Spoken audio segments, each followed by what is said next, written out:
Muy buenos días a todos, qué gusto poder estar nuevamente con ustedes. Para los que no me conocen, soy Dani Hernández y formo parte del staff de Camarazal.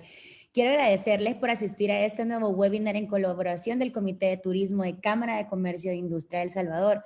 Para dar inicio a esta actividad, contaremos con unas palabras de la licenciada Claudia Gasolo, vicepresidenta del Comité de Turismo de Cámara de Comercio e Industria de El Salvador. Adelante, licenciada.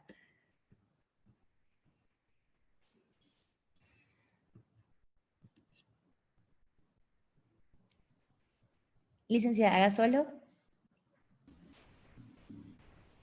Pues sí, me escucho. Buenos días a todos. Buenos días, licenciada, sí. Buenos días, muchísimas gracias. Muchísimas gracias y buenos días para todos. Es un honor estar compartiendo con todos ustedes. En nombre de la Cámara de Comercio e Industria de El Salvador y su Comité de Turismo, les doy la más cordial bienvenida a este segundo webinar organizado junto a Deloitte para el sector turismo, quienes ayer también estuvieron con nosotros compartiendo datos muy importantes y enriquecedores para los empresarios restauranteros.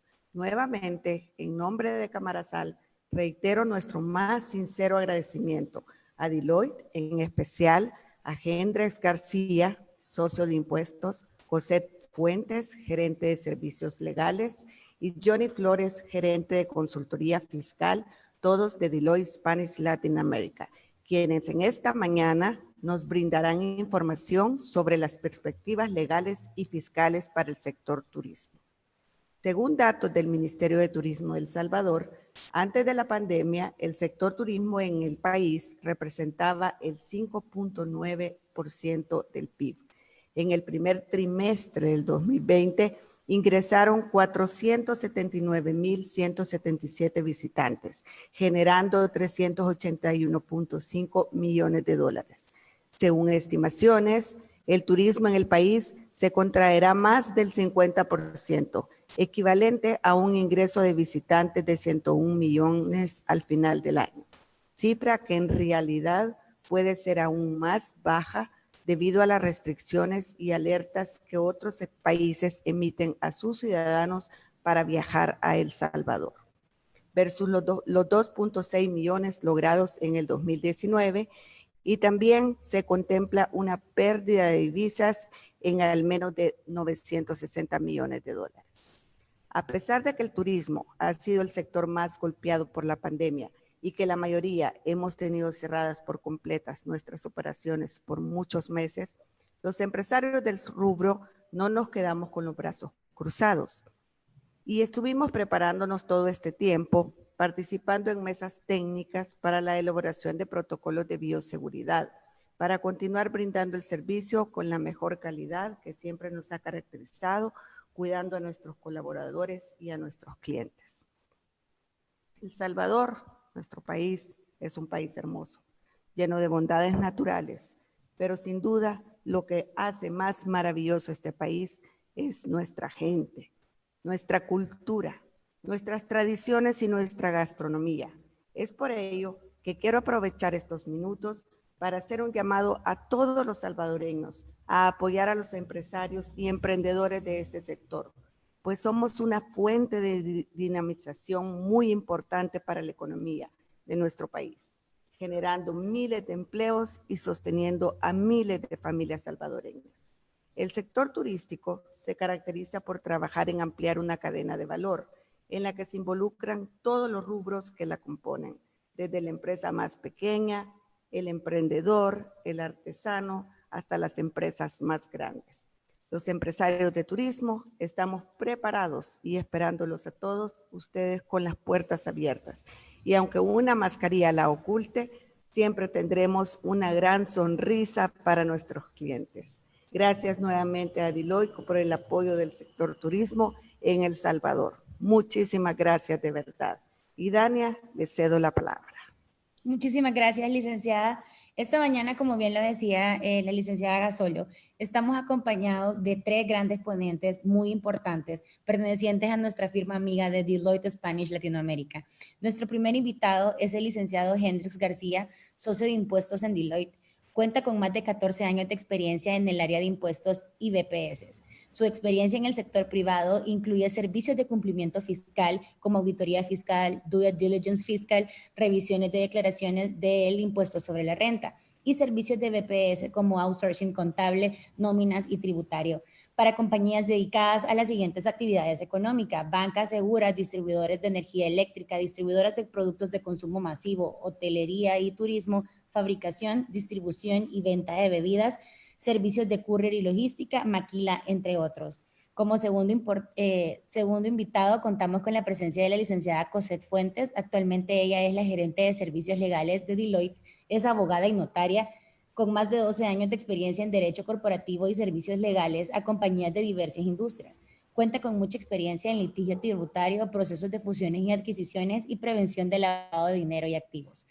Nuestro tercer ponente es el licenciado Johnny Flores, gerente de consultoría fiscal de Deloitte. Su experiencia es en el área de impuestos. Desde hace más de 5 años ha participado en proyectos de consultoría fiscal permanente, donde en cada caso ve la optimización tributaria, la planeación fiscal, la asesoría en el manejo de litigios tributarios, auditoría fiscal y cumplimiento tributario para compañías privadas en los siguientes sectores: banca, industria de distribuidores de consumo masivo, manufactureras, telecomunicaciones, exportadores, logística, almacenes comerciales, hoteles, entre otros.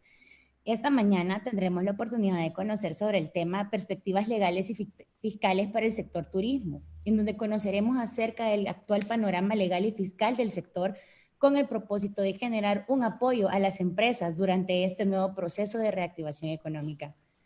Comentarles que nuestros invitados nos impartirán su ponencia y luego tendremos la oportunidad de aclarar todas sus dudas y sus preguntas en el espacio que dice aquí preguntas y respuestas. Para los que están con nosotros en Zoom y a los que nos acompañan en el streaming de Facebook Live, lo pueden dejar en un comentario en la parte inferior de su pantalla y el equipo nos hará el favor de canalizar estas preguntas. Así que sin más, les doy la bienvenida y pueden empezar. Muchísimas gracias. Es un gusto realmente para nosotros como firma pues estar con ustedes esta mañana. Por mi parte pues voy a compartirles nuestra primera temática que tiene que ver con las perspectivas legales del sector. Pues bueno, como ya nos hacían por ahí la introducción, realmente el sector turismo ha sido uno de los más afectados a nivel mundial, ¿verdad? No solamente en nuestro país. Por lo tanto, pues queríamos traer a ustedes algunas herramientas, digamos, que pudieran servir para iniciar ya con nuevas energías de todo este nuevo proceso de reactivación económica y por lo tanto pues repasar algunos aspectos tanto legales como fiscales que les van a ayudar a esta nueva reactivación. En este sentido, el primer punto que queríamos tocar a considerar es el tema de la suspensión de los contratos de trabajo. Siguiente, por favor. Realmente sabemos lo difícil que está haciendo pues el manejo obviamente de los costos fijos para poder pues mantener nuestro rubro, ¿verdad?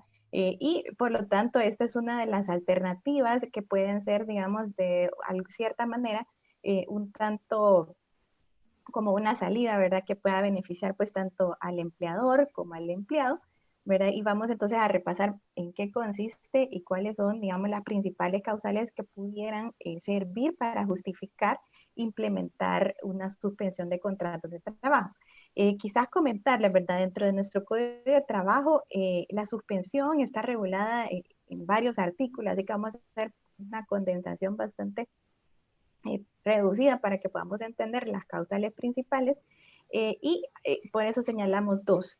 La primera, que es todo lo que tiene que ver con caso fortuito o fuerza mayor, ¿verdad? Y obviamente que sean causas no imputables al patrono. En este caso, por ejemplo, lo primero que podríamos pensar cuando estuvimos en todo este momento de de la pandemia, ¿verdad? Ya estuvimos todo en ese lapso en el que no podíamos laborar, hubo obviamente pues el cierre completo de actividades, recién estamos aperturando. En ese momento, esta causal, digamos, pudo haber sido invocada y pudo haber también operado de forma automática. ¿Por qué? Porque la ley pues así lo contemplaba. Sin embargo, también es importante comentarles que en sus momentos, incluso el Ministerio de Trabajo pues estuvo muy renuente, ¿verdad? Y recordemos también que hubo algunas leyes que ahora ya también son inconstitucionales que pues pusieron en duda, bueno, ¿y cómo es el funcionamiento real de esta causal, ¿verdad? ¿Funcionaba, no funcionaba? Sin embargo, bueno, desde un punto de vista jurídico, realmente, si esto pudiese llegar a volver a ocurrir, realmente es una causal válida, ¿verdad? Que definitivamente pudiera surtir sus efectos, ¿verdad? Siempre y cuando, como él digo, sean situaciones de caso fortuito y de fuerza mayor, que quiere decir que son causas, ya sea pues de la naturaleza o causas que son externas, ¿verdad? A cualquiera, que no son manejables y pues mucho menos pues a cualquier patrón. Entonces, en este sentido, estas suspensiones podrían operar de esta forma. La otra causal que es importante resaltar, ¿verdad? Es la causal por mutuo consentimiento. En este caso, el código pues también hace da, o digamos, la oportunidad a que ambas partes se pongan de acuerdo y digan, bueno, realmente no puedo sufragar, digamos, por el momento el pago de todos los salarios de toda mi planilla y por lo tanto, pues yo veo y cómo redistribuyo, digamos, esos costos y decido, por lo tanto, suspender a algunas personas. En este caso, si bien la ley trae algunas causales en las que menciona que podrá hacerse uso también de la suspensión cuando yo tengo reducción, ¿verdad? En mis ingresos o mis utilidades de forma significativa, o incluso cuando no pueda explotar de forma adecuada mi empresa, ¿verdad? O tengo necesidad también de reducir actividades por posibles faltas económicas, esas otras causales al final requieren de un procedimiento adicional que está establecido también en el Código de Trabajo y necesitan el aval de un juez antes de que yo pueda ir e implementarlas. Entonces, ¿cuál es la alternativa que pudiéramos utilizar? Que si bien podríamos quizás fundamentarnos en que en efecto yo no puedo mantener un costo fijo tan alto, pues buscar implementar pues ya una causal de suspensión por mutuo consentimiento. ¿Y cómo podríamos, digamos, tal vez salvaguardar de alguna manera la contingencia de que, bueno, al final quizás mis empleados puedan sentirse incómodos o qué tal que no quieren pues aceptarlo y demás? Pues lo ideal, ¿verdad? Es que si este mutuo consentimiento se produce, pues quede por escrito y de todavía sería mejor si pudieran acompañarse pues de algún abogado que pudiera servir, ¿verdad? Para hacer y autenticar pues también el documento. Entonces, de esta forma se cuida, digamos, que en este caso el consentimiento esté libre de vicio, es decir, al empleado no se le está obligando, sino más bien se llega a este acuerdo y por lo tanto pues podamos hacer uso también pues de esta suspensión. Teniendo esto en mente, pues repasemos también cuáles son las características principales de la suspensión de contratos de trabajo. Siguiente, por favor. En este caso, ¿verdad? Lo primero es que debemos considerar, ¿verdad? Que la suspensión lo que produce es dejar de surtir los efectos de lo que el contrato de trabajo es, lo cual es tener una contraprestación de servicios mutuos, ¿verdad? En la que el empleado me sirve a mí prestando algún tipo de servicio y yo le hago un pago por ese servicio. Entonces, eso es lo que se suspende. O sea, es decir, no me van a prestar ningún servicio y por lo tanto yo tampoco voy a estar obligado a realizar ningún pago durante este periodo. Adicional, la suspensión puede ser general, es decir, a toda mi planilla, o puede ser focalizada o a algunos ciertos empleados. Esto pues al final pues dependerá pues de las decisiones que se tomen. Por otro lado, pues la ley también establece que la suspensión puede ser hasta por un máximo de 9 meses, es decir, no puede ser perenne, ¿verdad? Sino más bien solo hasta 9 meses. Y eso sí, importantísimo, que no afecta, ¿verdad?, la antigüedad del trabajador. Es decir, si yo tengo un empleado que ya ha estado conmigo por 5 años y yo decido suspenderlo, y digamos que es por estos 9 meses, esos 9 meses le suman a esos 5 años, ¿verdad? Es decir, por ejemplo, si yo al final después de todo esto, se hizo esta suspensión y por algún motivo se termina la relación laboral y es por ejemplo, por un despido, yo tendría que calcular esa antigüedad de los 5 años más estos 9 meses más todo el tiempo que estuvo conmigo, ¿verdad? Es decir, se conserva la antigüedad del empleado. En razón de esto, quizás, digamos, es una de las figuras que salta más a la vista, que puede ser una especie de herramienta, ¿verdad? Como les decimos, para poder hacer una mejor valoración de cuáles son mis costos en estos momentos. Adicional a esto, lo que les traíamos también es conocer, ¿verdad?, cuáles son estos incentivos que está promoviendo, ¿verdad?, digamos, el gobierno a través de la Ley de Protección al Empleo salvadoreño. Siguiente, por favor.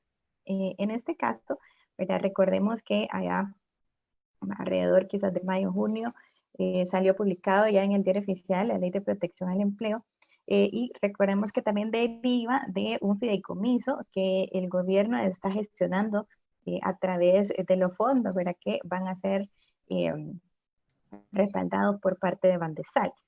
Hay también por ahí mucho tema porque estos fondos todavía están sujetos a las aprobaciones de todavía presupuesto de la Asamblea Legislativa, y por lo tanto había un cierto retraso, digamos, en la implementación de esta ayuda o soporte económico. Sin embargo, sí se espera que sea pronto, ¿verdad?, que se pueda liberar estos temas, y quién es, digamos, la entidad financiera a la cual van a tener que acercarse para poder hacer uso de estos beneficios es es Bandesal. ¿Cuáles son, digamos, los beneficios principales que trae esta ley en función de las micro, pequeñas y medianas empresas?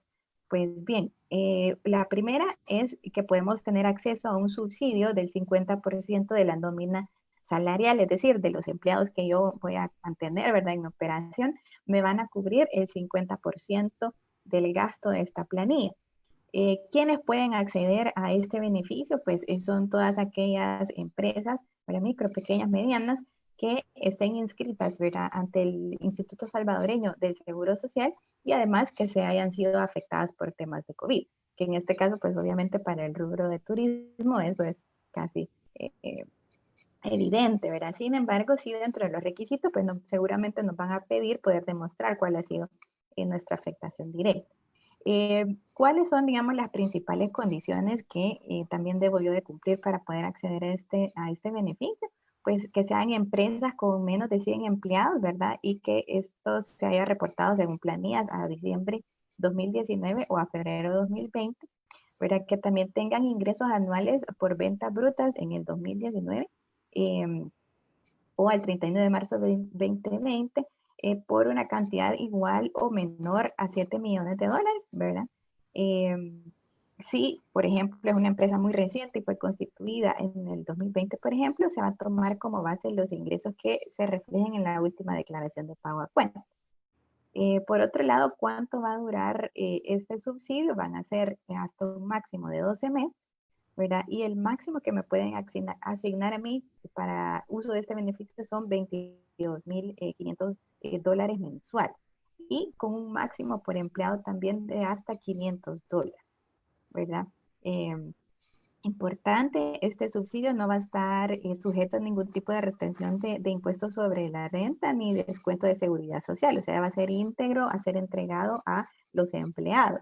En este caso, pues el patrono va a recibir, digamos, el monto completo y va a ser trasladado directamente para los pagos de planilla. Como les mencionaba, ¿verdad?, este programa va a ser ejecutado por Bandesal, y obviamente deberíamos de esperar que ya estén disponibles estos fondos. Siguiente, por favor. Otro de los beneficios pues, que trajo consigo también esta ley es el otorgamiento de créditos. Pero obviamente en estos momentos es cuando más necesitamos poder tener alguna especie de apoyo o soporte, ¿verdad?, económico. Y en este sentido, la intención también es incentivar el otorgamiento de créditos. Los beneficiarios son también para micro, pequeñas y medianas empresas, ¿verdad?, que también estén inscritas como patronos, perdón, ante el Seguro Social, y que hayan sido pues también afectadas ante el COVID. En este caso, el otorgamiento tiene como beneficio que va a contar con una tasa máxima del 3% anual y un plazo máximo de hasta por 10 años. Y va a tener un periodo de gracia, ¿verdad?, una vez otorgado, de hasta de 12 meses. ¿Qué criterios se van a utilizar para poder realizar los desembolsos? Pues básicamente el monto va a depender un tanto de cuánto es el monto de planilla de Seguro Social para cualquier mes de diciembre de 2019 a febrero de 2020, o también dependiendo de los ingresos que se han declarado en el 2018 o 2019. eso sí, presentado, ¿verdad? Hasta antes de abril del 2020. Finalmente, pues, lo importante a resaltar acá es estar muy pendientes. Si tenemos conocimiento que Bandesal por el momento, digamos, no está haciendo desembolso como tal, por lo mismo que les decía que esto está sujeto por ahí a un par de aprobaciones todavía, pero sí, ¿verdad? Es algo a lo cual se va a poder acceder pronto, así que deberíamos de estar bastante pendientes para poder hacer uso de estas herramientas.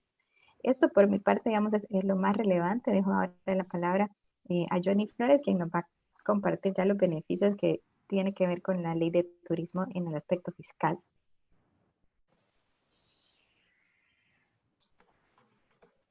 Buenos días a todos. Como lo mencionaba Cosette, en estos momentos procederemos a comentarles un poco acerca de una de las leyes que en nuestro país ofrece beneficios fiscales a los contribuyentes. De forma general, pues esta ley proporciona algunos beneficios relacionados a la exención de impuestos y pues para acceder a estos beneficios hay algunos requisitos que la misma ley de turismo establece.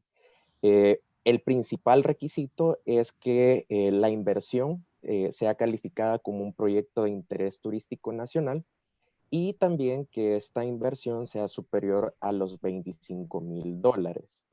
Algo bastante importante respecto a este beneficio en específico es que tiene una vigencia hasta el 1 de enero de 2021. Este beneficio básicamente fue proporcionado en la ley original de turismo y fue ampliado en 2015 con una vigencia de 5 años adicionales. Entonces, si bien eso está próximo a vencer y de momento no hay noticias relacionadas a una ampliación de este plazo para este beneficio, pues es importante que los empresarios conozcan de estos beneficios, ya que también se podría impulsar algún tipo de, de impulso, digamos, para que se establezca una prórroga a estos beneficios.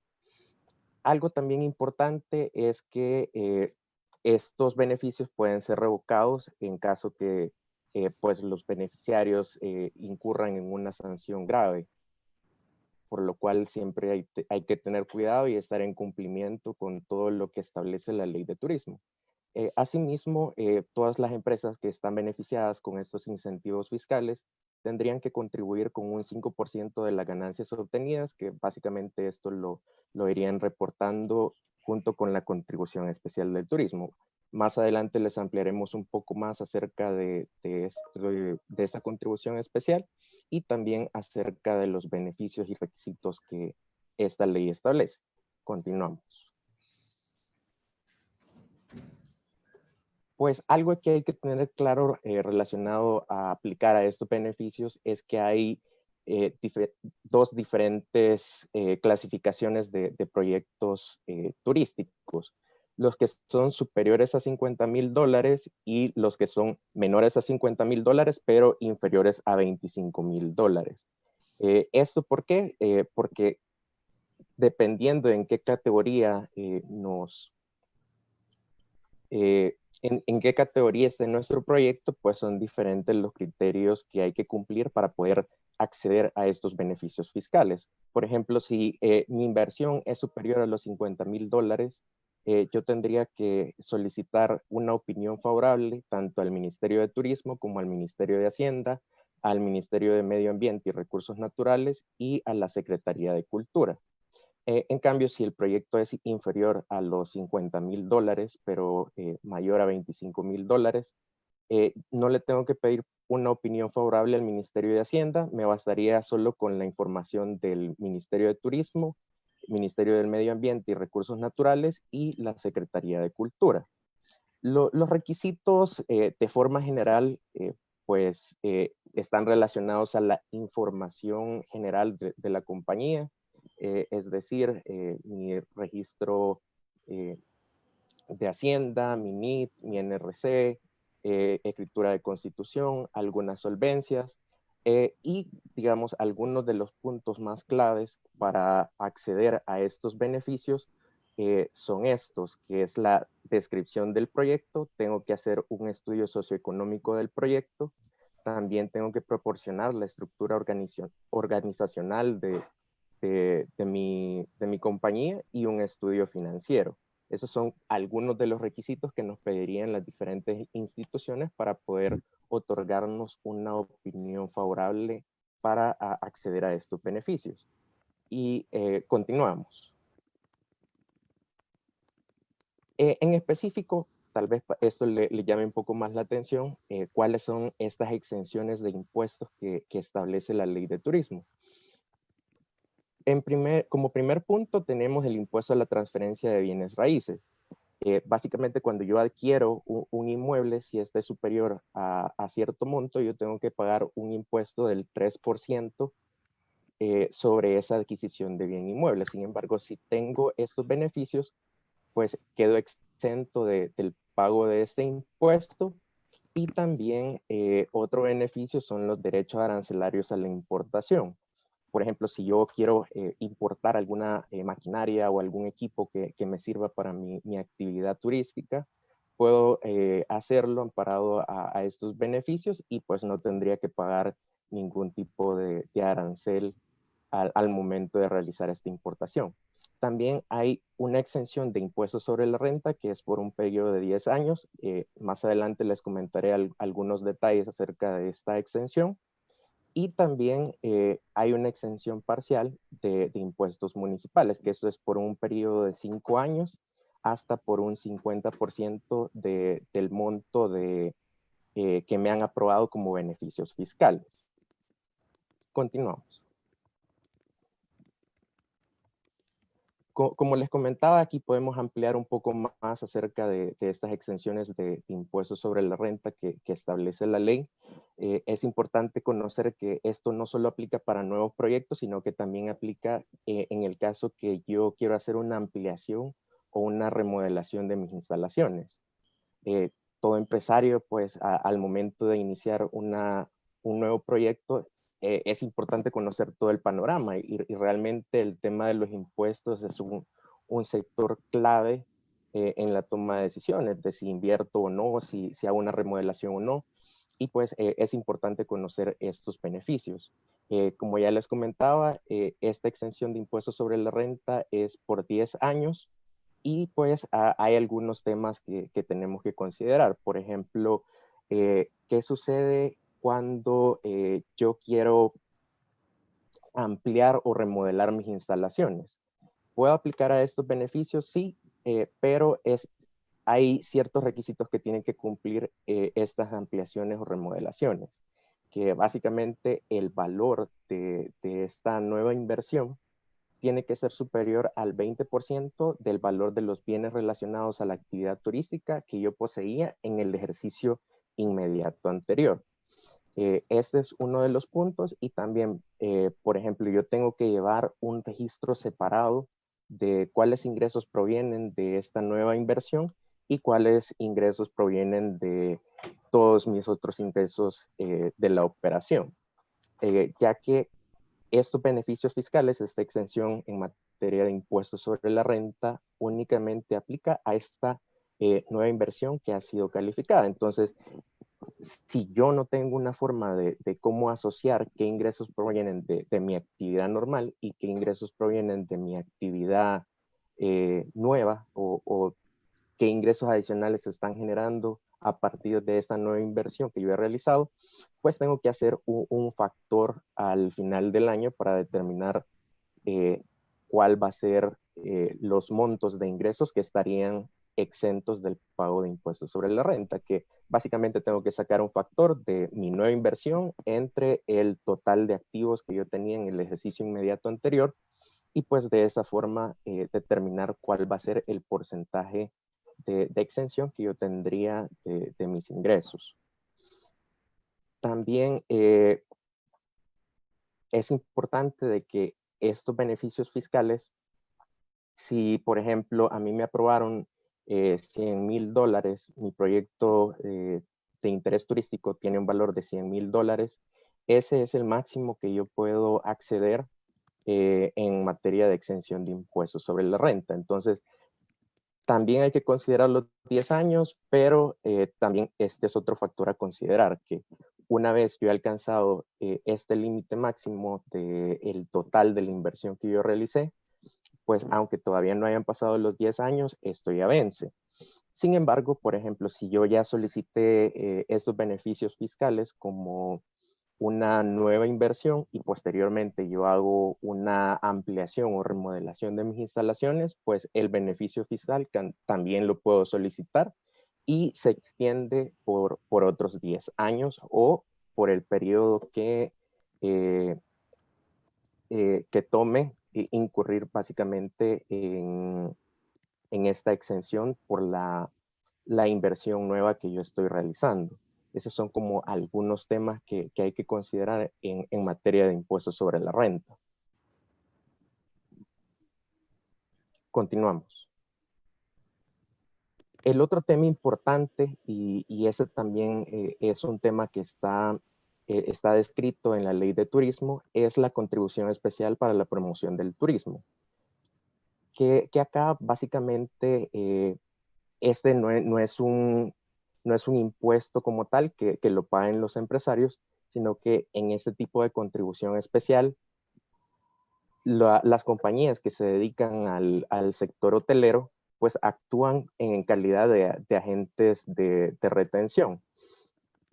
Básicamente los hechos generadores, como les mencionaba, es el pago de alojamiento y también la salida del territorio nacional por parte de sujetos pasivos por vía aérea.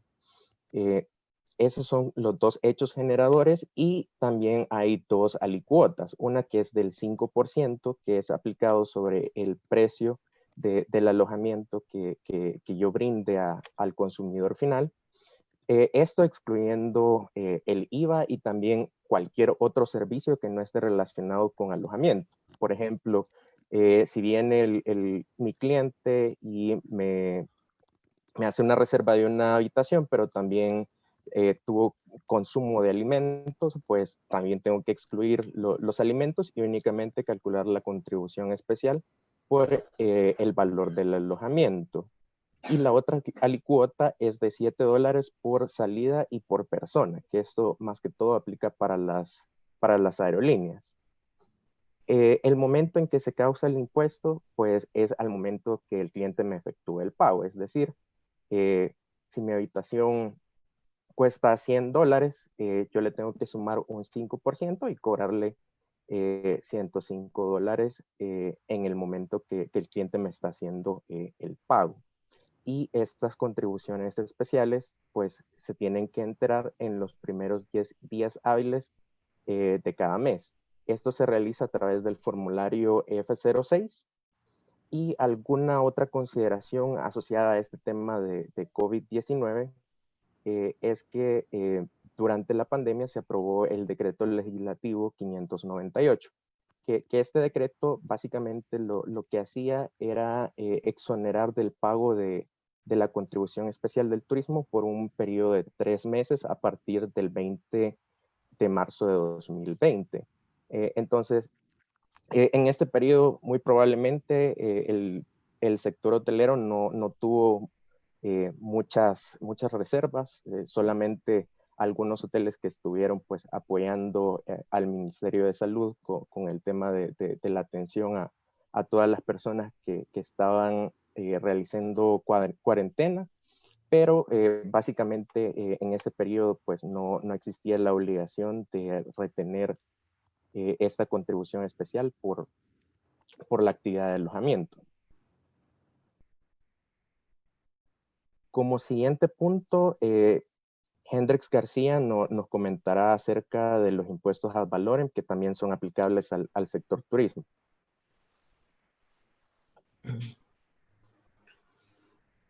Gracias. Muchas gracias, Johnny, por platicarnos al tema acerca de los beneficios de la ley de turismo. Vamos a platicar, ¿verdad?, en este momento acerca de lo que es el impuesto ad valorem, que se asocia pues también mucho a las actividades que generalmente puedan tener diferentes sectores de turismo, ¿verdad? Ya sean hoteles, restaurantes o atención, ¿verdad? De algunos lugares de atracción turística en el país, ¿verdad? Y se relaciona pues con el impuesto al valor. Recordemos que este tipo de impuestos, ¿verdad? Suelen muchas veces denominarse como impuestos que suelen tener, ¿verdad? Una restricción, ¿verdad? Sobre ciertos productos, ¿verdad? Sobre ciertos productos y que conllevan a una contribución especial para el Estado. Recordemos que incluso parte de los fondos que se recolectan en estos impuestos específicos y al valor sobre ciertos productos, ¿verdad? Son destinados también pues para el área de salud, ¿verdad? En el caso de El Salvador. ¿Y a qué nos referimos con estos impuestos específicos y ad valorem, y especialmente el caso de impuestos ad valorem, que estaría muy asociado pues, a las actividades que puedan tener el sector turismo? En primer momento tiene que ver con la parte de la comercialización de bebidas alcohólicas, ¿verdad? Y eso pues está regulado en la ley, ¿verdad? En la ley reguladora de producción y comercialización de alcohol y de bebidas alcohólicas, el cual nos establece que existe un impuesto ad valorem del 5% sobre, ¿verdad? El precio de venta sugerido al público, ¿verdad? Entonces, ese es la base imponible o el valor sobre el cual se calcula este 5% sobre el precio de venta sugerido al público. Y este precio de venta sugerido al público, ¿verdad? La ley establece, ¿verdad? Que lo determina tanto el productor o el importador de tales bebidas. No obstante, ¿verdad?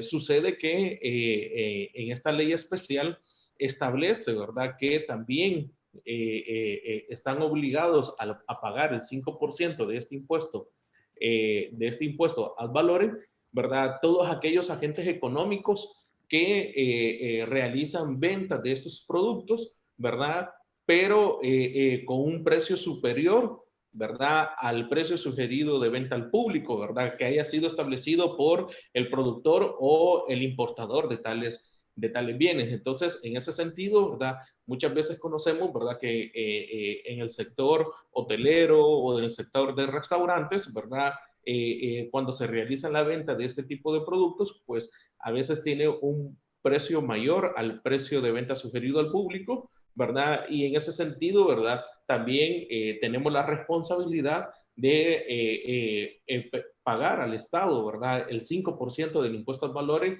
conocido como diferencial de precio, conocido como diferencial de precio. Y de igual forma también el autoconsumo. El autoconsumo generalmente está asociado, ¿verdad?, a aquel tipo de promoción que podamos tener en nuestros establecimientos, ¿verdad?,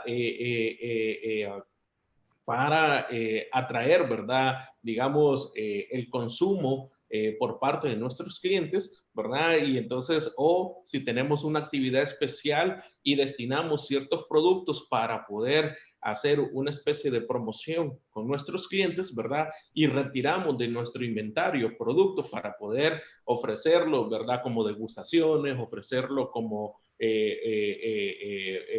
producto de distribución gratuita, ¿verdad? Entonces, todo este tipo de conceptos están relacionados también con la parte de retiro del inventario, ¿verdad?, de estos productos, y que la ley nos establece, ¿verdad?, de que debemos de hacer un pago del 5% del impuesto ad valorem, ¿verdad?, cuando suceden este tipo de circunstancias, ¿verdad? De igual forma tenemos la ley de impuestos sobre productos del tabaco, ¿verdad?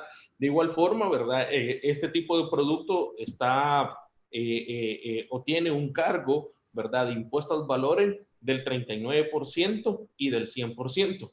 El 39% es el tabaco en general o los cigarrillos, ¿verdad? Y del 100% está relacionado al consumo de habanos, ¿verdad? En ese sentido, ¿verdad?, también la ley la ley de producción e importación de tabacos establece, ¿verdad?, como hecho generador, ¿verdad?, también lo que es el diferencial de precio y el retiro de inventarios que podamos tener nosotros como agentes económicos y que nos dedicamos también a la comercialización de tales productos. En ese sentido, de igual forma como el caso de las bebidas alcohólicas, el diferencial de precios se determina sobre el precio de venta menos el precio de venta sugerido al público, ¿verdad? Y en ese sentido, ¿verdad? Pagar el 5% que corresponda a ese diferencial de precio. De igual forma, el retiro de inventario, como lo habíamos mencionado, está relacionado al concepto general de autoconsumo, ¿verdad? Que conocemos cuando este tipo de productos son destinados para propósitos promocionales o distribución gratuita o para un evento especial que podamos tener en nuestro negocio o comercio, ¿verdad? Y finalmente también recordemos que se debe de efectuar un pago, ¿verdad?, del 10 y del 5% sobre impuestos al valor en el caso de las bebidas gaseosas, jugos y néctares, ¿verdad? En este caso, ¿verdad? En este caso, si las bebidas son de carácter o están clasificadas dentro del rubro de carbonatadas, ¿verdad? Será del 10% y del 5%, ¿verdad? Las bebidas isotónicas y las demás, ¿verdad? Y las demás bebidas. Entonces, se paga un 5% y un 10% respectivamente de impuestos al valor por la comercialización, ¿verdad? De este tipo de productos, ¿verdad? Y, lógicamente, ¿verdad? Tenemos la obligación de efectuar el pago de tales impuestos, ¿verdad? Al momento de la importación o adquisición de tales productos, ¿verdad? Y de igual forma, ¿verdad? Si realizamos retiro de inventarios, ¿verdad? Para actividades relacionadas al autoconsumo como actividades de promoción, degustaciones o distribución gratuita de tales productos para propósitos de alguna actividad especial que podamos tener en nuestros establecimientos, ¿verdad? Adelante, por favor. ¿Cómo determinar, verdad, el tema de el diferencial de precio o el impuesto al valor por diferencial de precio, que recordemos que solo aplica para el caso de bebidas alcohólicas y productos de tabaco? En este caso, ¿verdad? Si la venta de bebida alcohólica se hace en su envase normal, ¿verdad? Es decir, se realiza la venta del producto en su envase correspondiente, ¿verdad? Debemos de calcular, ¿verdad?, el diferencial de precio siguiendo la regla general de la fórmula que está planteada acá. En ese sentido, ¿verdad?, nosotros debemos de establecer el precio de venta según la factura que hayamos emitido a nuestro cliente, ¿verdad? Y a eso restarle el valor de consumo, ¿verdad?, con precio sugerido de venta al público, ¿verdad?, con todos los impuestos que corresponde a esa determinación de precio de venta sugerido al público. Y eso pues nos va a dar el diferencial de precio, es decir, el precio de la factura a mi cliente menos el valor del precio de venta sugerido al público que haya sido establecido por el productor o el importador de tales productos, ¿verdad? Y eso me daría a mí el diferencial de precio. Luego, pues a ello le restamos el impuesto de valor agregado, conocido como el IVA, ¿verdad? Y ese será el valor sobre el cual debemos de realizar el pago del 5% de impuesto al valor para el caso de bebidas alcohólicas que cuya venta haya sido realizado en su envase normal o en su envase natural al que nosotros adquirimos tales productos.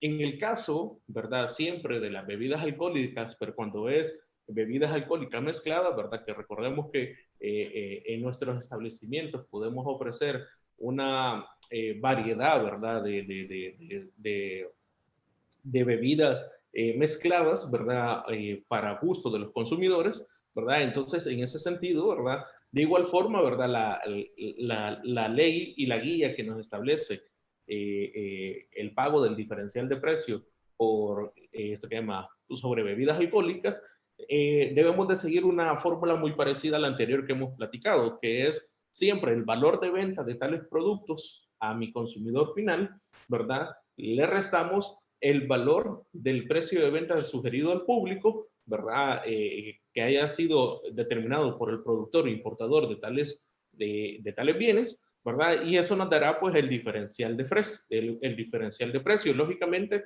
la diferencia acá es que yo debo de determinar el valor de la fracción que corresponde a cada una de las bebidas que han sido mezcladas, ¿verdad? Y eso nos dará el diferencial de precio y a eso le restamos el valor del impuesto al valor agregado, y eso nos resulta la base imponible del diferencial de precio sobre el cual se debe de pagar el 5%, ¿verdad? De impuestos al valor. De igual forma sucede con el tema de productos del tabaco, ¿verdad?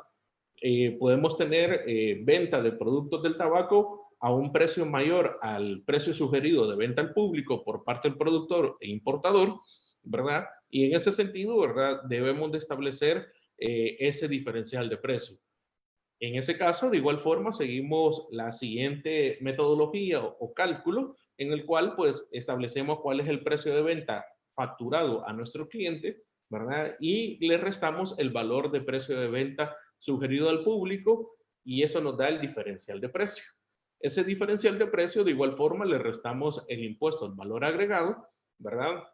Y eso nos daría la base imponible sobre la cual calcular ya sea el 39% o el 100% del impuesto al valor según el tipo de producto de tabaco que haya sido realizado en la venta, ¿verdad? Ya sea un cigarrillo o un tipo de habano, ¿verdad? Entonces debemos de aplicar la alícuota que corresponda según el tipo de producto, ¿verdad?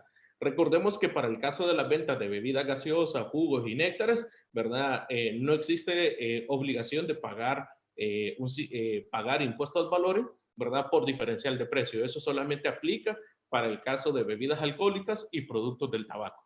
Entonces, en ese sentido, ¿verdad? Debemos de implementar controles por parte de nuestra administración, ¿verdad? En el comercio o el establecimiento para efectos de que cada periodo mensual, ¿verdad? Debamos de cumplir con esta obligación de pagar el impuesto al valor por diferencial de precio en el caso que nuestro establecimiento se dedique también a la comercialización de dichos productos, sean bebidas alcohólicas o productos del tabaco. De igual forma, ¿verdad? Existen algunas obligaciones formales, ¿verdad? Podemos pasar a la siguiente slide. Existen algunas obligaciones formales, ¿verdad? Que debemos de atender, ¿verdad? En el caso que nuestro establecimiento, ¿verdad? Esté bajo la figura de ser productor o importador de este tipo de productos, ya sean bebidas alcohólicas, tabaco o bebidas gaseosas, jugos y néctares, ¿verdad? Entonces, puede ser que en algún momento determinado ciertos sectores o ciertos establecimientos sean importadores directos de este tipo de productos, ¿verdad? Entonces, en ese sentido, debemos de también atender las obligaciones formales que establece estas leyes especiales, ¿verdad? Para cumplir adecuadamente ante la autoridad fiscal digamos, el suministro de toda la información que requiere estas normativas. Y tenemos especialmente estas tres obligaciones formales. En el caso, ¿verdad?, de que seamos importadores de este tipo de productos, ¿verdad?, debemos de presentar, ¿verdad?, un informe sobre la lista de precios sugeridos de venta al público, ¿verdad?, para aquellos casos de importación de bebidas alcohólicas, gaseosas, jugos, ¿verdad?, o bebidas energizantes, ¿verdad? Debemos de presentarlo a través de los formularios que correspondan, ya sea el formulario F948 o el formulario F962, ¿verdad? Y eso está establecido en las leyes respectivas de producción y comercialización de bebidas alcohólicas o de bebidas gaseosas, jugos y néctares, ¿verdad? Y que eso lo debemos de hacer en el mes de enero, ¿verdad? De cada año, ¿verdad? En el caso de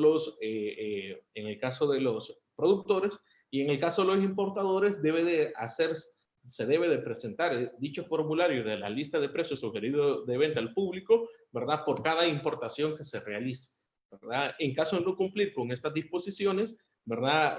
Pudiésemos estar sujetos a una sanción, ¿verdad? Del 0.5 del patrimonio o capital contable de nuestra sociedad o empresa, ¿verdad? De igual forma, ¿verdad? También debemos de presentar el informe de impuestos específicos y al valor sobre bebidas alcohólicas, gaseosas y jugos, el F955, por cada periodo mensual, ¿verdad? Especialmente cuando realizamos, ¿verdad? En el caso de las bebidas alcohólicas, cuando realizamos ventas, ¿verdad? de estos productos a un precio superior al precio sugerido de venta al público, porque debemos de entonces declarar la forma de determinación o cálculo del diferencial del precio por el cual estamos pagando el impuesto al valor relacionado a este tipo de productos, ¿verdad? Y eso lo debemos de hacer en los primeros 10 días hábiles del mes siguiente al periodo que estemos informando, ¿verdad? Es muy parecido como la presentación de la declaración de IVA, de declaración de pago a cuenta, ¿verdad? Que es de carácter mensual. En caso de no presentar en tiempo y forma estos formularios, ¿verdad? Pudiésemos estar sujetos a una sanción de 4 salarios mínimos. Y finalmente, ¿verdad? También debemos de, en el caso de productores e importadores de este tipo de productos, ¿verdad? En el mes de febrero de cada año deben de presentar un informe de ventas anuales, ¿verdad? Conocido como F957, ¿verdad? En el cual, ¿verdad? Debemos de detallar toda la comercialización o rotación de inventarios que hemos tenido, ¿verdad? Por todo el ejercicio, periodo fiscal, ¿verdad? Relacionado con la producción o importación y comercialización de ventas de bebidas alcohólicas, ¿verdad? Y esto lo debemos de hacer en el mes de febrero de cada año, y en caso de no cumplir en tiempo y forma, ¿verdad? Pudiésemos estar sujetos a una sanción del 0.5% del patrimonio, ¿verdad? O capital contable. Entonces, en ese sentido, ¿verdad? Debemos de revisar, ¿verdad? Si nuestro establecimiento, ya sea hoteles, restaurantes u otro establecimiento dedicado al rubro de turismo, tiene como parte de sus actividades la comercialización de este tipo de productos, ¿verdad? De revisar cuáles son las obligaciones que debemos de atender en materia fiscal, ¿verdad? Para cumplir en cada periodo mensual con el pago de estos impuestos y la presentación de los informes que nos correspondan según la figura en la que estemos actuando de cara a la autoridad tributaria. Bien, prácticamente pues sabemos que hablar de obligaciones tributarias para el sector de turismo, prácticamente hemos tratado de hacer un esfuerzo de traer hacia ustedes, ¿verdad? Aquellos aspectos relevantes que puedan tener una incidencia directa, ¿verdad? En la actividad normal de sus operaciones, ¿verdad? Como fue el caso de los beneficios de la ley de turismo, a estas obligaciones relacionadas a la comercialización de bebidas alcohólicas, gaseosas, jugos y néctares y productos del tabaco, ¿verdad? Pero recordemos pues que como contribuyentes ante la autoridad fiscal, pues lógicamente también nos atañen las diferentes obligaciones como en materia de impuestos sobre la renta, pago a cuenta de impuestos sobre la renta, retenciones de ISR a empleados o terceros, ¿verdad? Y lo que es la liquidación del IVA de forma mensual, ¿verdad? Todas esas otras obligaciones son parte de las responsabilidades que se puedan tener, ¿verdad? Como contribuyentes ante el fisco, ¿verdad? No obstante, ¿verdad? Sabemos que estamos iniciando nuevamente una etapa, digamos, de emprendimiento, de innovación, ¿verdad? En donde seguramente todos todo el sector, ¿verdad? De turismo, incluido, ¿verdad? Especialmente el sector hotelero, el sector restaurante, está pues lógicamente tratando de llevar adelante esta crisis que nos ha generado la situación de pandemia, ¿verdad? De salir hacia adelante, y yo creo que va a ser oportuno que en este momento, ¿verdad? Como aprovechar estos espacios que brinda la Cámara de Comercio e Industria de El Salvador, ¿verdad? Establecer, ¿verdad? Una propuesta de políticas que puedan motivar, ¿verdad?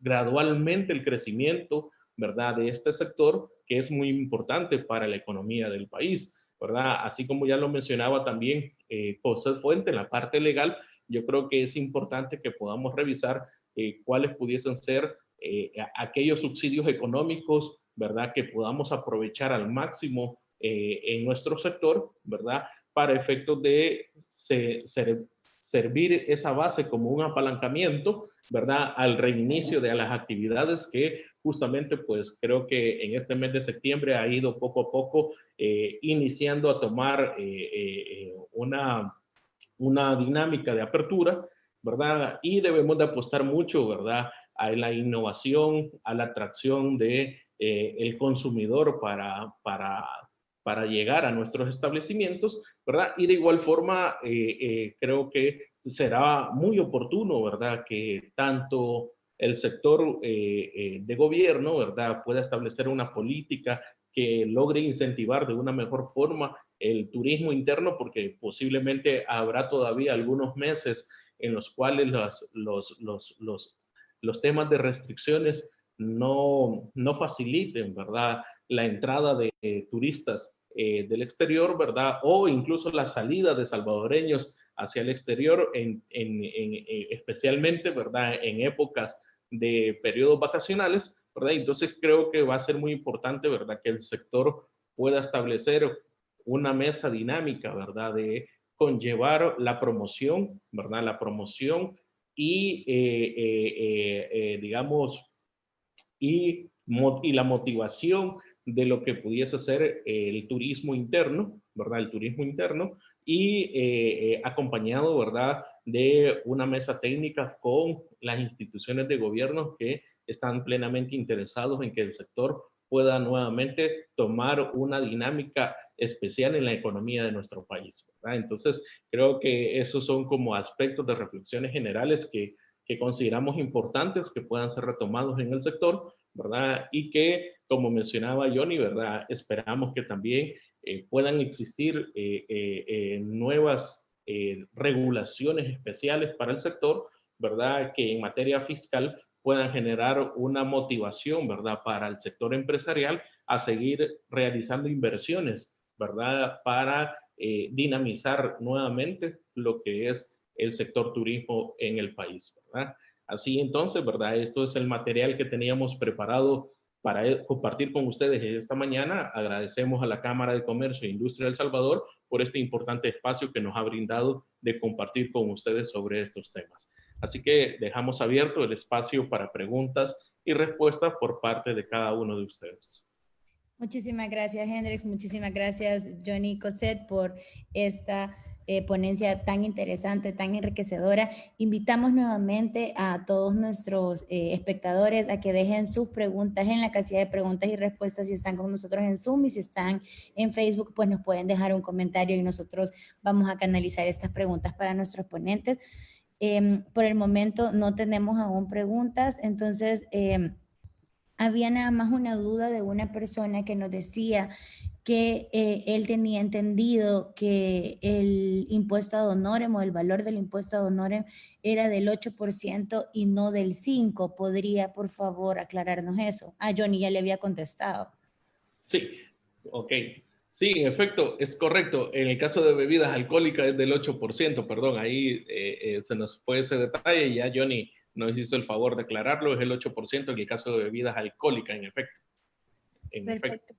Muchísimas gracias. Tal vez quizás si nos podrían hacer el favor de decirnos cuáles son como los primeros pasos que ahorita con la reactivación económica las personas deberían de tomar la importancia en el área fiscal para que no tengan ninguna multa ni ningún atraso o una mayor complicación en un futuro. Sí, bueno, yo creo que siempre es relevante, ¿verdad?, de que en este inicio de operaciones, ¿verdad?, recordemos que por disposición de la legislación tributaria, en estos meses que probablemente estuvieron cerradas diferentes operaciones de las empresas, ¿verdad?, siempre se debió de presentar las declaraciones o liquidaciones de impuestos de forma mensual, inclusive si dichas declaraciones no conllevaban el pago o el pago o liquidación de un impuesto como tal, ¿verdad? Porque probablemente no tuvieron operaciones de venta, no tuvieron operaciones de compra. Entonces, en primer momento yo creo que debemos de hacer una revisión si durante estos meses de cuarentena estricta, ¿verdad? El área de contabilidad y finanzas de nuestra empresa estuvo cumpliendo con la presentación de las declaraciones, ¿verdad?, durante este periodo que probablemente estuvo cerrado o estuvo a cero las operaciones del negocio, ¿verdad? Entonces, hacer como ese diagnóstico de que hayamos estado presentando adecuadamente las declaraciones en este periodo. Luego, como segundo paso, creo que sería bastante importante, ¿verdad? Que las compañías puedan revisar, ¿verdad? Cuáles son las obligaciones, ¿verdad? Que debe de cumplir de aquí al cierre del ejercicio fiscal, ¿verdad? En materia de IVA, renta o estos impuestos específicos y al valor en que hemos hablado de productos y comercialización, ¿verdad? Para verificar, ¿verdad? Que tenga los controles adecuados para cumplir en tiempo y en forma ante la autoridad fiscal y evitar ser sujeto de una sanción, ¿verdad? Ante una revisión de la autoridad tributaria, ¿verdad? Entonces, creo que lo importante es hacer un diagnóstico sobre el cumplimiento que la compañía debió de cumplir durante este tiempo de cuarentena y verificar que en efecto hayamos estado cumpliendo adecuadamente dichas obligaciones. Y de aquí hacia adelante, ¿verdad? Hacer ese inventario de las obligaciones que debemos de responder, por lo menos de aquí al cierre del ejercicio fiscal para efectos de hacer una planificación, ¿verdad? O un presupuesto, ¿verdad? De el pago de las diferentes obligaciones tributarias ante el Ministerio de Hacienda y ver que ese presupuesto en materia fiscal esté incluido, ¿verdad? Dentro de lo que es, ¿verdad? La dinámica de presupuesto general del negocio. Perfecto, muchísimas gracias. Ya tenemos un par de preguntas de nuestra audiencia y la primera dice sí. Lograr los incentivos de la ley de turismo es bastante difícil. La ley actual no cumple con las necesidades de los diferentes rubros del sector. ¿Hay algunas recomendaciones por parte de ustedes sobre en qué aspectos se pueden proponer reformas a esta ley de turismo? Sí, tal vez en este punto algunos temas que son bastante importantes es que los requisitos actuales sí piden bastantes temas de estudio de prefactibilidad, estudios de mercado, un estudio financiero. Son temas que a muchos contribuyentes pues se les puede hacer bastante caro acceder a ellos para aportarlos como parte de los requisitos que establecen las diferentes instituciones. Entonces, algún tema que considero que se podría modificar en estos requisitos es pues tener más apoyo por parte ya sea del Ministerio de Turismo o Ministerio de Hacienda para que puedan apoyar a los contribuyentes a acceder a ese tipo de estudios, ¿verdad? A un costo menor o incluso que sea parte del proceso de revisión que ellos hagan, ¿verdad? Sin tener que proporcionar documentos tan formales. Eso creo que podría ayudar bastante a que más contribuyentes puedan acceder a estos beneficios. Perfecto, muchísimas gracias. Yo creo que para complementar también, yo creo que sí es necesario, digamos que diferentes sectores interesados en el área de la dinámica del sector turismo, se puede hacer una propuesta, ¿verdad? De, digamos, o de un nuevo decreto o de una modificación a esta ley de turismo, ¿verdad? Que logre ser más incluyente para el sector de la micro y pequeña empresa, ¿verdad? Puesto que pareciera que el rango de inversión que establece esta regulación, pues pareciera que sería muy difícil para el sector, especialmente de la micro y pequeña empresa, lograr acceder, ¿verdad? En ese sentido digamos, a los beneficios de esta ley. Yo creo que puede ser, creo que se pudiese hacer un planteamiento gradual, ¿verdad? Que sea un poco más incluyente en el sentido que la micro y pequeña empresa pueda tener la capacidad de hacer un nivel de inversión y que gradualmente también eso tenga consecuencia, ¿verdad? A ciertos incentivos fiscales para dicho sector, ¿no? Perfecto. También nos consulta, dice, en el caso de la suspensión de contratos, cuando se despide a un empleado, siempre se le deben cancelar las vacaciones proporcionales, aunque no tenga los 200 días laborados, como indica el artículo 46 del Código de Trabajo. Que no se computará como tiempo trabajado la suspensión del contrato y en las vacaciones específicamente aclara que se debe cumplir con los 200 días. Entonces, ¿aplica o no el tiempo de suspensión para el cálculo de vacaciones? Sí, buenos días. Quizás primero hacer una aclaración, ¿verdad? la suspensión no es equivalente al despido. Entonces, cuando hablamos del despido, significa que ya vamos a hacer una desvinculación completa, ¿verdad?, del empleado, y eso quiere decir que vamos a tener que proceder a pagar indemnización. Y en efecto, cuando deberíamos al final de analizar muy bien el caso, porque cuando llevamos a cabo el despido aún y cuando haya sido después de la suspensión, ¿verdad? Para el tema de indemnización, sí se debe de pagar vacaciones, aguinaldo, todo de forma proporcional.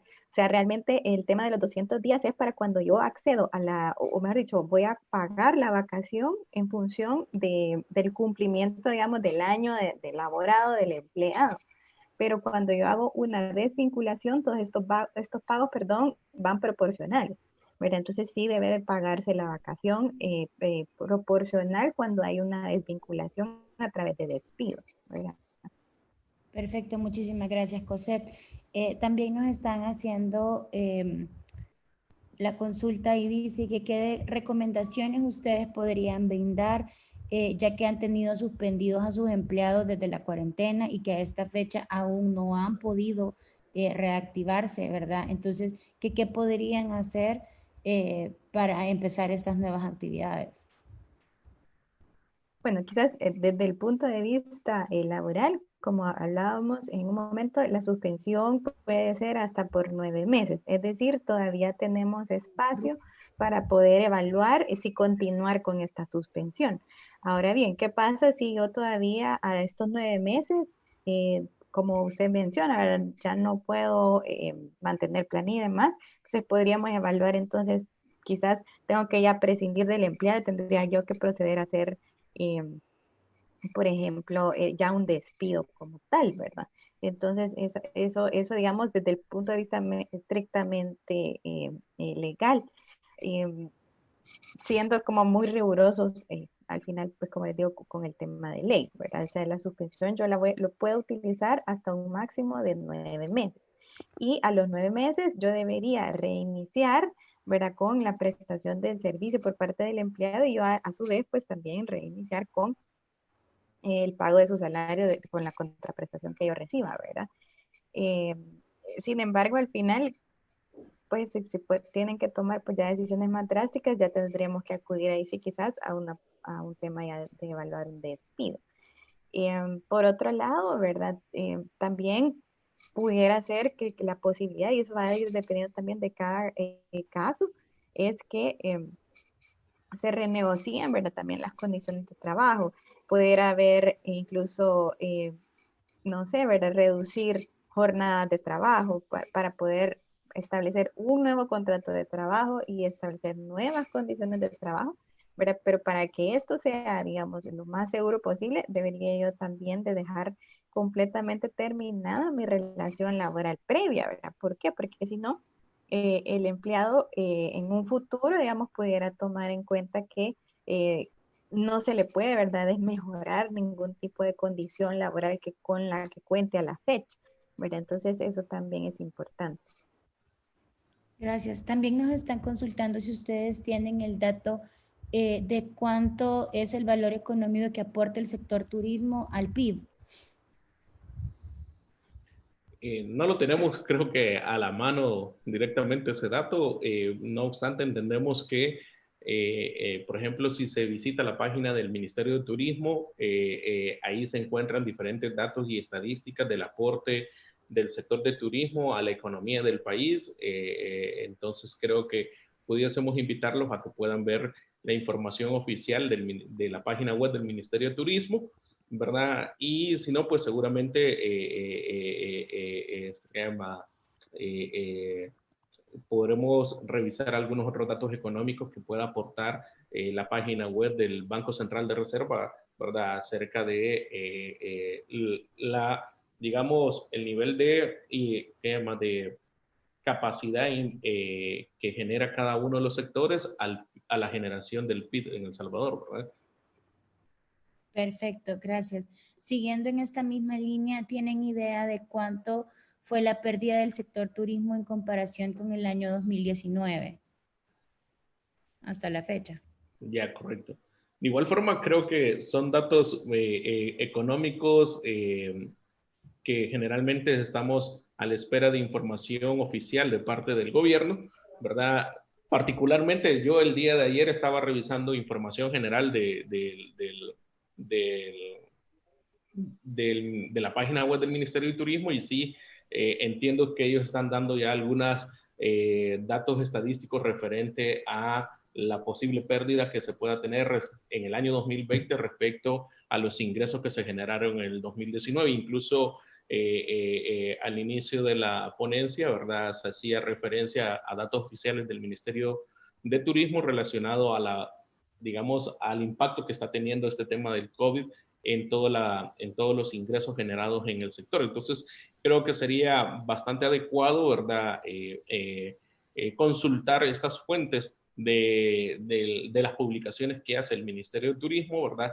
Dado que ellos hacen una concentración de la información del sector respecto del aporte económico, como también el comparativo que se está haciendo respecto de lo que se pudiese estar perdiendo en la generación de ingresos respecto del año anterior, ¿verdad?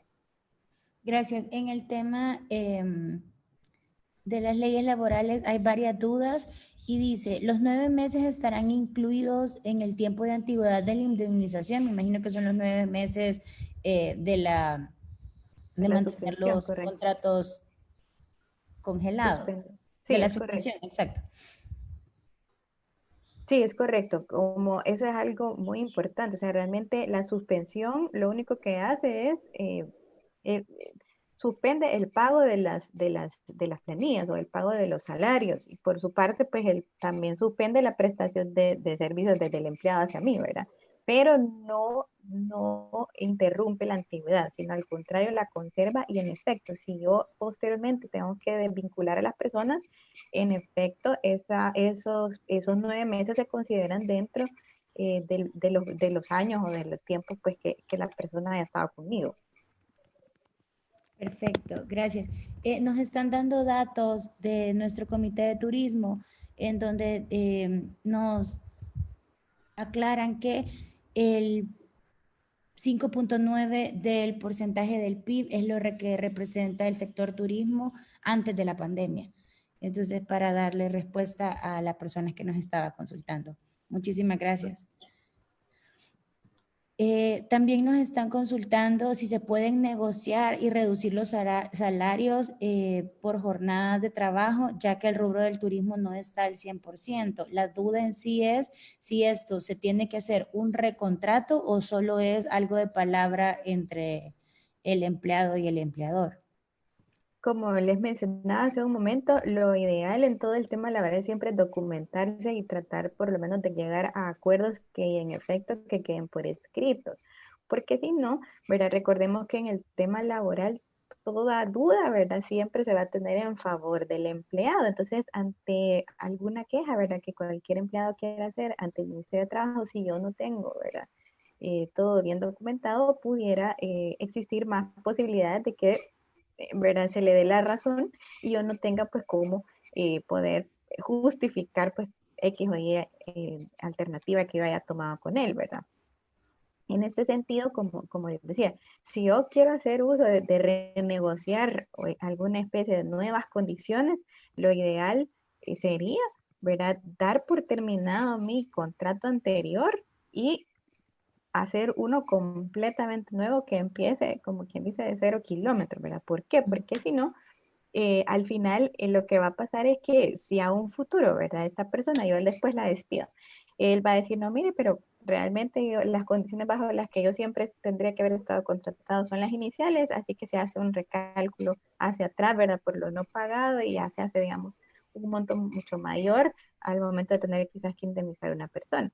Entonces, sí, lo recomendable es poder documentar una relación de trabajo completamente nueva, ¿verdad? Y que empiece de un día uno en adelante. Gracias. Siguiendo en esta misma línea, licenciada, preguntan, ¿cuándo es suspensión de contrato? Dicha suspensión debe de ser individual o colectiva, es decir, ¿debo realizar una carta por cada empleado o es una en general? Debe ser, a ver, puede aplicar para todos los empleados, sí, pero digamos ya va a surtir efectos por cada persona, ¿verdad? Y realmente lo recomendable, como les decía, es em, notificarlo e incluso dejarlo documentado por cada uno de los empleados en su situación específica. Perfecto, gracias. El tiempo de suspensión es acumulativo en el caso de que hubiera un nuevo periodo de cuarentena.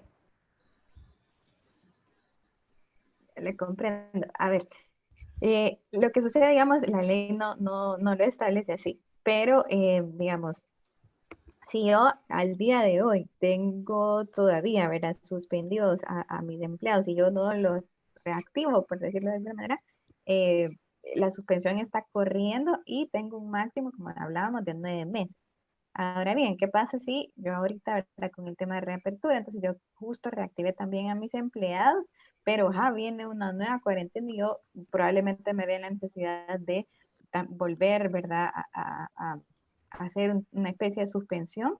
No se debería de tomar en cuenta, digamos, el periodo previo, sino que esto tendría que ser al final consecuencia de un hecho nuevo y como les digo, haber obviamente reactivado el periodo anterior, ¿verdad? O sea, la ley al final de lo que habla es que una sola suspensión debería durar un máximo de 9 meses, pero yo no debería de estar diciendo al final eh, que lo voy a hacer como de forma intermitente, o sea, realmente la ley no lo contempla así, pero ante esta situación obviamente pudiera ocurrir, ¿verdad? Y en todo caso, si yo he hecho, como les decía, una reactivación, debería de tomar si acaso un nuevo periodo, ¿verdad?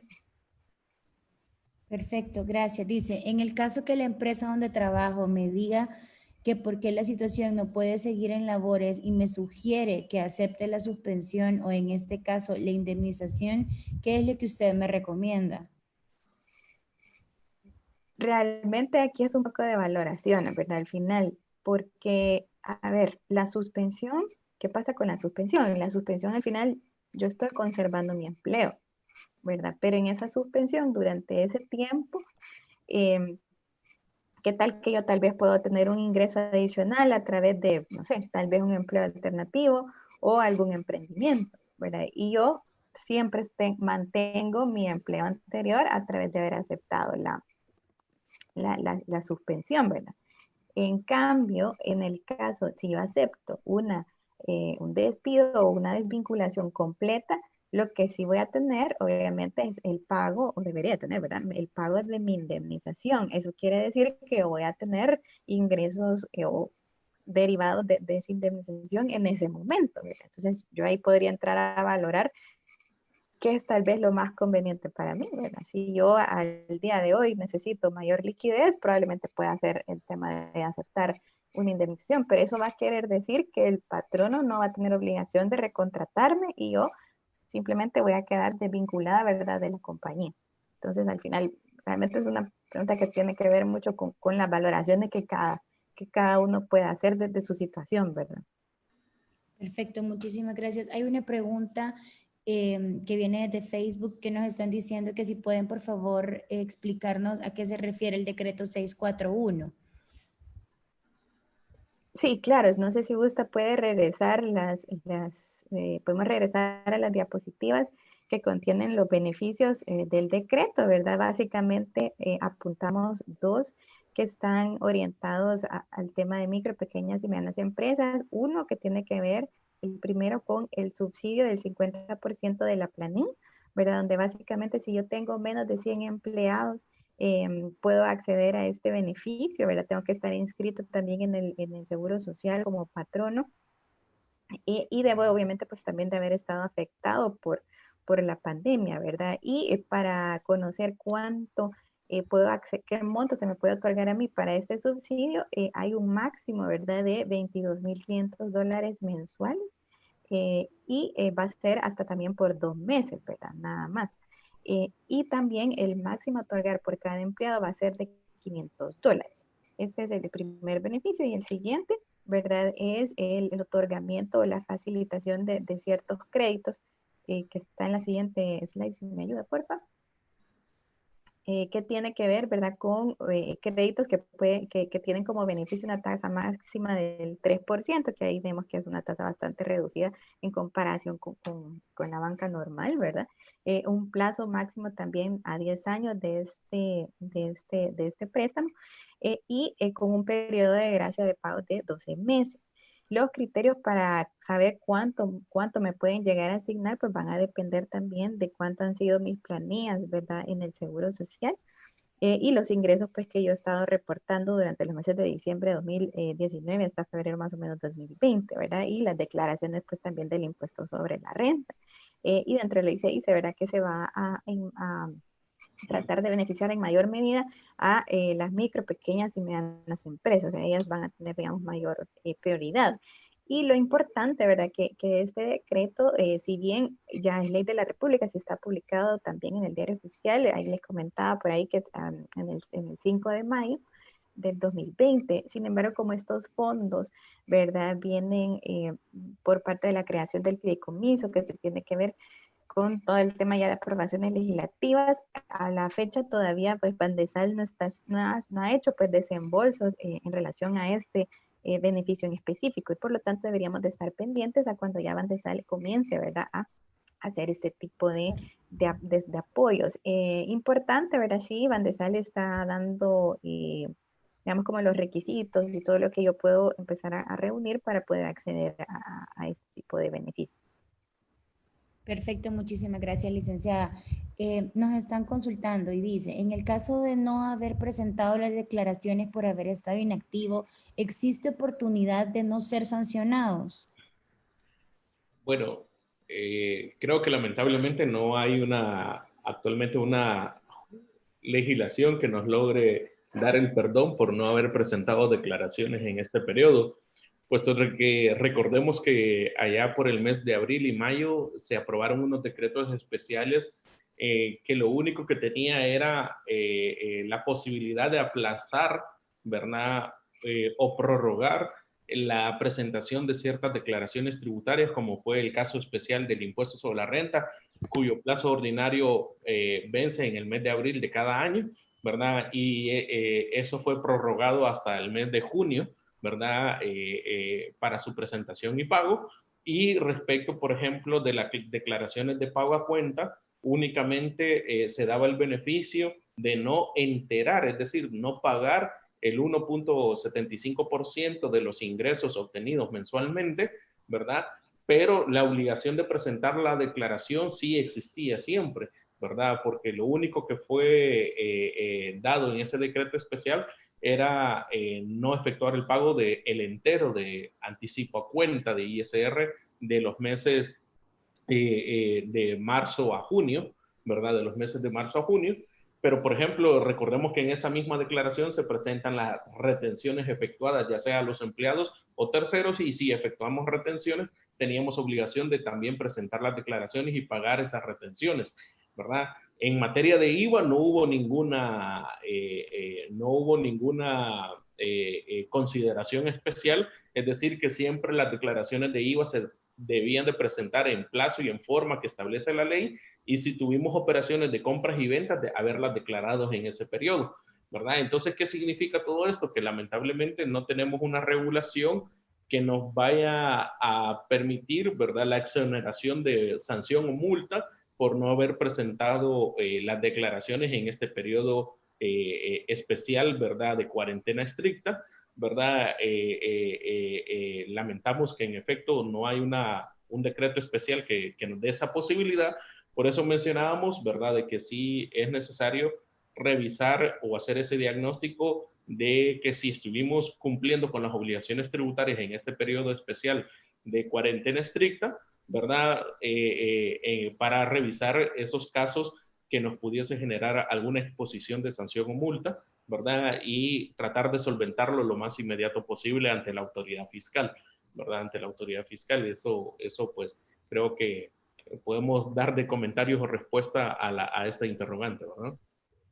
Tal vez aportando un poco a lo que ya comentaba Hendrix, es importante hacer esta evaluación de cómo está nuestro cumplimiento fiscal relacionado a la presentación de las declaraciones, porque el Código Tributario sí establece un atenuante del 75% en el caso que el contribuyente que quiera pagar voluntariamente o regularizarse, digamos, en sus operaciones. Entonces, este sin duda es un tema que se debe tomar en cuenta. Correcto, sí, hacer uso del atenuante, es decir, poder disminuir hasta un 75% el valor de la multa que pudiésemos ser acreedores por no haber presentado las declaraciones en plazo y forma, ¿verdad? Perfecto, gracias. En aras del tiempo voy a hacerles dos preguntas más. Se las voy a leer textuales porque son bastante largas para darnos a entender qué es la pregunta que tienen, ¿verdad? El primero creo que es una pregunta para la licenciada Cosette. Dice, tengo un caso. Suspendí el contrato de un empleado en la reapertura, lo mandé a llamar y resulta que tenía un nuevo empleo. Tuvo que presentarse el 31 de agosto, pero no fue así y sucesivamente los días siguientes lo esperé y hasta el 4 de septiembre no se presentó definitivamente. Hablé con él que sería despedido automáticamente. Al final, este empleado se presentó al Ministerio de Trabajo y me presentó el cálculo de indemnización. ¿En qué caso aplica el despido sin pago de indemnización? Sí, bueno, quizás acá un poco complejo el caso, porque digamos, creo que al final el empleado, pues, digamos, se aprovecha un poco de la situación. Y en efecto, porque si usted había suspendido al empleado y lo mandó a llamar, la obligación del empleado era regresar a sus labores, ¿verdad? Entonces ahí lo importante hubiese sido poder documentar que a la persona se le requirió regresar, ¿verdad? A tal fecha, a tal hora y que la persona pues nunca llegó. Y en este sentido, ya a partir de cuando se tuviese que haber dado ese reinicio, digamos, de las labores de la persona, si él no se presentaba, a los 3 días de no haber llegado ya podría haberse considerado, ¿verdad?, como un abandono de trabajo, por lo tanto, no hubiese procedido necesariamente el tema ya de la indemnización, ¿verdad? Sin embargo, recordemos que siempre en estos casos a veces pues también los empleados hacen uso, ¿verdad? Como les mencionaba, del criterio que es que en cualquier duda, pues siempre el ministerio tiene a favor, pues, del empleado, ¿verdad? Entonces, si le llega a usted, pues, ya una notificación de que la persona, pues, quiere la indemnización y usted, pues, no está dispuesto a pagar, muy probablemente lo van a llamar a conciliación inicial. Entonces, en esa conciliación pudiera por lo menos intentar, ¿verdad?, llegar a un acuerdo en el cual no necesariamente se llegue a un pago de una indemnización completa, ¿verdad? Pues sobre todo también bajo lo que mencionábamos de los argumentos que le mencionaba antes, pero ¿qué pasa si yo no documenté nada, ¿verdad?, respecto de que yo lo llamé, de que no llegó y que tal y tal? O sea, va a ser pues bastante complejo poder tener pues un resultado a favor nuestro, ¿verdad? Sí, no, más bien aquí siempre hay una prerrogativa en favor del empleado. Perfecto, muchísimas gracias. Y para ir cerrando, pues quisiera preguntarles que cuáles serían las recomendaciones tributarias que ustedes pudieran dar para que el sector turismo pueda pedir al gobierno. Ya, correcto. Bueno, realmente creo que sin duda nuestro país se ha caracterizado generalmente por brindar incentivos en materia de impuestos sobre la renta para ciertos sectores que procura dar digamos, un especial tratamiento por la dinámica que esto genera. Yo creo que acá va a ser muy importante, ¿verdad?, que se puedan explorar, ¿verdad?, tanto temas de impuestos sobre la renta, ¿verdad?, como posiblemente también algunos otros incentivos, ¿verdad?, relacionados a impuestos del consumo, ¿verdad?, puesto de que el sector, ¿verdad?, el sector turismo, ¿verdad?, realiza diferentes consumos de bienes y servicios, pues para, pues, lógicamente generar una mayor atracción, ¿verdad? Entonces creo que también pudiese existir oportunidad de revisar ciertas que llama impuestos que les son aplicables por el tema de consumo, es decir, el impuesto al valor agregado, ¿verdad? Habría que revisar la oportunidad de hacer un estudio, ¿verdad?, donde puedan ser exonerados de ciertos impuestos, ¿verdad? Especialmente en el caso de importaciones, ¿verdad? O de adquisiciones de bienes y servicios que sean relevantes para la actividad económica del sector, ¿verdad? Entonces creo que en ese sentido se pueden buscar la realización de estudios técnicos, el cual permite hacer un planteamiento, ¿verdad? De dar más incentivos, ¿verdad? A este sector, ¿verdad? A este sector, especialmente en materia de renta y en materia de algunos impuestos relacionados a las adquisiciones de bienes y servicios que sean relevantes para el sector, ¿verdad? Perfecto, muchísimas gracias. En realidad para nosotros ha sido un placer poderlos tener a ustedes tres en este webinar. Ha sido sumamente interesante, ¿verdad? Nos han dado muchos datos de interés y útiles para el sector turismo y restaurantero del país. Así que no me queda más que agradecerles en realidad, licenciada Cosette, licenciado Johnny, licenciado Hendrix, por toda esta buena información. Agradecerle a Deloitte por estas dos grandes sesiones que nos han dado, ¿verdad? Específicamente para el sector turismo. Como Cámara de Comercio e Industria de El Salvador, estamos totalmente agradecidos con ustedes, ¿verdad? Por habernos compartido toda esta información que es sumamente valiosa. No sé si quieren decir algo antes de que entremos a la parte del cierre del webinar.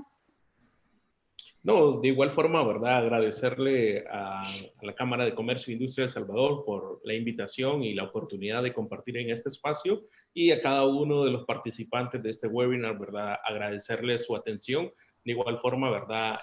Por medio de la presentación pueden también tener nuestros contactos en caso, ¿verdad? Requieran aclarar algún aspecto adicional de la presentación que desarrollamos esta mañana. Así que quedamos completamente abiertos, ¿verdad? Por medio del equipo, a través de Cosas Fuentes y Johnny Flores, ¿verdad? Para poderles atender también algún requerimiento o inquietud adicional que puedan tener y que no haya sido cubierto en este espacio, ¿verdad? De este webinar, ¿verdad? Muchísimas gracias y también muchísimas gracias a las 135 personas que siguen consumiendo todo este contenido que Cámara de Comercio e Industria El Salvador, en compañía de grandes empresas como Deloitte Spanish Latinoamérica, seguimos haciendo. Así que no quiero irme sin invitarlos a que, si gustan ser parte de la gremial más grande y representativa de El Salvador, pues no duden en contactarnos. Ahí están nuestros números de teléfono, nuestro correo electrónico y nuestras redes sociales para que puedan realizar cualquier consulta, o si gustan un número directo de WhatsApp Business en donde uno de nuestros ejecutivos los atenderá sin ningún problema. Muchísimas gracias, que tengan un feliz día, que tengan una provechosa semana y les mandamos muchos saludos y nos vemos hasta la próxima. Muchas gracias. Muchísimas gracias. Hasta luego. Adiós. Gracias.